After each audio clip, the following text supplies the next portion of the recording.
Linisin ang ating kapaligiran. Basura'y dapat ay paghiwa-hiwalayin. May nabubulok at may di nabubulok, ilagay sa tamang basurahan. Huwag na tayong magtapon kung saan-saan. Kalusugan at kalikasan ay ingatan. Bida sa kalinisan, ating gampanan para sa mas malinis na bayan.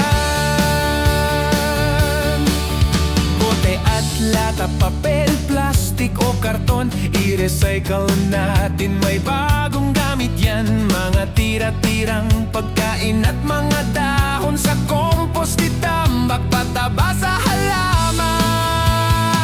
Huwag na tayong magtapon kung saan-saan. Kalusugan at kalikasan ay ingatan. Bida sa kalinisan, ating gampanan para sa mas malinis na bayan.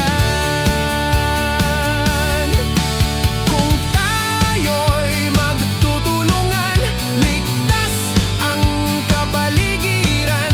Simula sa bahay-bahay, malinis ang ating bayan. Huwag na tayong magtapon kung saan-saan. Kalusugan at kalikasan ay ingatan. Bida sa kalinisan,